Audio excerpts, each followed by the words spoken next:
Assalamualaikum warahmatullahi wabarakatuh. Di sini saya akan menyampaikan hasil tugas saya tentang teori tabungan dan investasi dalam ekonomi Islam. Pertama-tama saya akan memperkenalkan diri saya terlebih dahulu. Nama saya Novita Nur Aprianti, NIM 214105010030 dari kelas Perbankan Syariah 5 Fakultas FEBI. Untuk yang pertama, saya akan menjelaskan atau memaparkan latar belakang masalah dari makalah ini.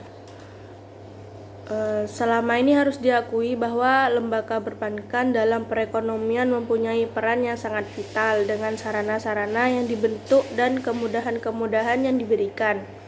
Bank telah berhasil menjadi perantara dalam dunia keuangan, memudahkan pertukaran, membantu membentuk modal, dan memungkinkan produksi dalam skala besar. Dengan demikian, dalam sistem perekonomian sekarang ini, bank memiliki peran yang sangat memastikan dalam mengalokasikan sumber-sumber keuangan yang tersedia di masyarakat.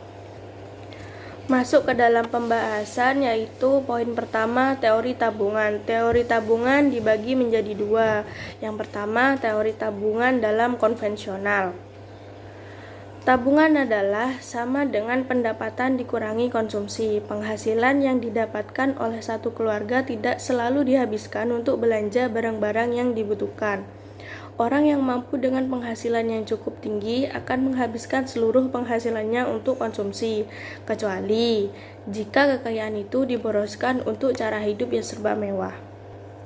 Tetapi orang-orang yang sederhana pun berupaya untuk menyisihkan semata-mata atau sedikit uang penghasilannya untuk ditabung, untuk menjadi simpanan bila ada keperluan lebih penting lagi ke depannya.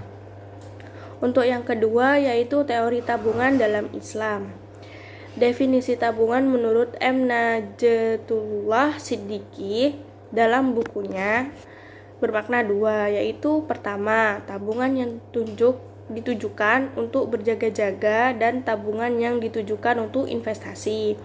Tentu saja investasi yang produktif, bukan investasi dalam makna luas yang dilakukan oleh konvensional, di mana aktivitas spekulasi masuk dalam definisi investasi ini.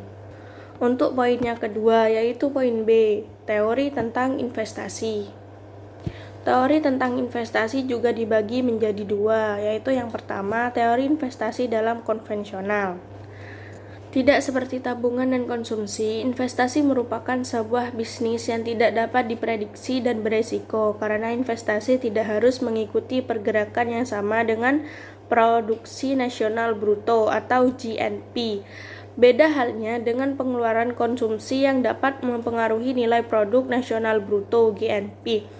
Investasi merupakan aktivitas tersendiri dari sektor swasta dan sektor pemerintah. Peristiwa di mana investasi ini tidak sejalan dengan laju pertumbuhan produk nasional bruto ditemukan pada saat terjadi resesi dalam siklus ekonomi, juga dalam perekonomian yang sedang mengalami inflasi. Jika nilai produk nasional bruto tetap tinggi, maka tingkat suku bunga juga tinggi. Keadaan ini juga dapat mengurangi investasi. Untuk yang kedua, yaitu teori investasi dalam Islam. Secara lebih spesifik, M.M. Medboli pada tahun 1993 mengembangkan suatu fungsi investasi dalam perekonomian Islam akan sangat berbeda dari perekonomian yang non-Islam atau konvensional. Model yang dikembangkan mengasumsikan tingkat suku bunga 0 jika mengganti variabel suku bunga dengan variabel expected rate of profit atau R. Penggantian variabel ini membawa perubahan mendasar karena tingkat suku bunga ditemukan oleh pasar kredit atau credit market dan bukan ditentukan oleh tingkat profitabilitas bisnis pengusaha, sedangkan variabel expected rate of profit ditemukan oleh karakteristik bisnis pengusaha. Asumsi lain yang digunakan adalah ada tiga. Untuk yang pertama, terdapat denda untuk menimbun aset-aset yang tidak bermanfaat. Yang kedua, dilarang segala bentuk spekulasi dan tindakan perjudian. Yang ketiga, tingkat suku bunga pada semua jenis dan pinjaman adalah 0. Untuk poin yang terakhir, yaitu poin yang ketiga, C. Faktor-faktor yang mempengaruhi seseorang menabung dan berinvestasi. Untuk yang pertama, yaitu faktornya. Yang pertama yaitu kekayaan yang telah terkumpul sebagai akibat dari pendapatan harta warisan atau tabungan yang banyak sebagai akibat usaha di masa lalu, maka seorang berhasil mempunyai kekayaan yang mencukupi. Dalam keadaan seperti itu, orang itu sudah tidak terdorong lagi untuk menabung lebih banyak karena sudah mendapat seperti warisan dari orang tua. Yang kedua yaitu suku bunga. Suku bunga dapat dipandang sebagai pendapatan yang diperoleh dari melakukan tabungan. Misal, rumah tangga akan membuat lebih banyak tabungan apabila suku bunga tinggi karena lebih banyak pendapatan dari penabungan akan diperoleh. Pada suku bunga yang rendah, orang tidak begitu suka menabung karena mereka merasa lebih baik melakukan pengeluaran konsumsi daripada menabung. Untuk yang ketiga, sikap berhemat. Sebagai masyarakat mempunyai sikap yang berbeda dalam menabung dan belanja. Ada masyarakat yang tidak suka belanja berlebihan dan lebih mementingkan tabungan. Tapi ada pula masyarakat yang memiliki pola konsumsi yang tinggi. Hal ini menyebabkan tingkat tabungan akan lebih rendah. Untuk yang keempat, yaitu keadaan perekonomian. Dalam keadaan perekonomian yang tumbuh dengan pesat dan tidak banyak pengangguran, masyarakat kecenderungan melakukan pengeluaran yang lebih aktif. Mereka mempunyai kecenderungan berbelanja lebih banyak pada masa kini dan kurang menabung.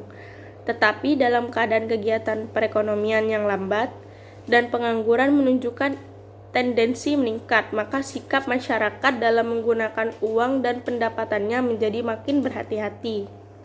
Nah, untuk poin yang terakhir yaitu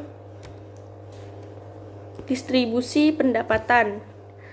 Dalam masyarakat yang distribusinya tidak merata, lebih banyak tabungan akan dapat diperoleh. Dalam masyarakat demikian, sebagian besar mendapatkan nasional dinikmati oleh golongan kecil penduduk yang sangat kaya, dan golongan masyarakat ini mempunyai kecenderungan menabung yang tinggi, maka mereka dapat menciptakan tabungan yang banyak.